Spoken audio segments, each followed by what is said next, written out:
C'est-à-dire que ce qui nous sort, en fait, c'est limite industry grade, quoi. En fait. Ok. Donc, voilà. Et il y a plein de choses comme ça. Il y a plein de méthodes aussi. Moi, j'en parle pas mal sur LinkedIn autour du vibe coding. Le fait de toujours démarrer par de la planification. Il y a des initiatives aussi de développeurs qui ont créé des groupes autour de l'AI Dev Driven qui donnent aussi toutes leurs petites astuces sur un Discord gratuitement.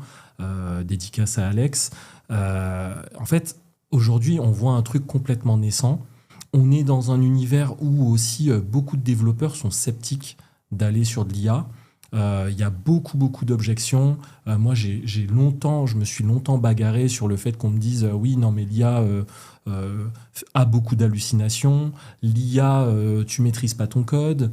Aujourd'hui, c'est quoi ton avis là-dessus ?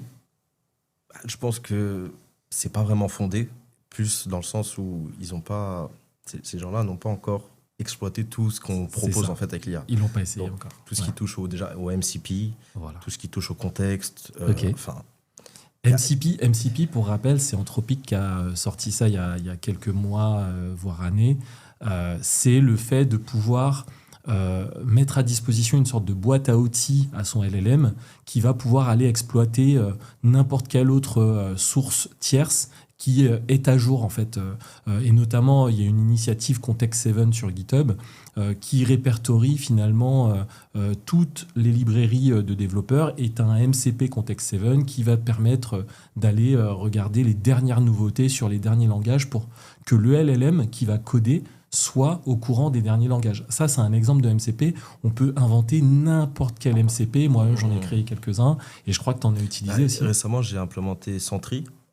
D'ailleurs, en regardant un de tes posts, honnêtement. Ok, et Sentry, c'est un outil pour loguer. C'est ça. Voilà. Et franchement, ça m'a impressionné à quel point ça récupère vite toutes les issues, tous les events, etc. Ça les récupère hyper simplement. Okay. Pour le moment, j'ai fait ça avec Cursor. Petit à petit, je vais le mettre avec Cloud Code pour vraiment l'automatiser de A à Z. Mais déjà juste, on va dire, semi-auto, tu vois, en prenant c'est ça. un peu... T'as l'erreur, tu la postes.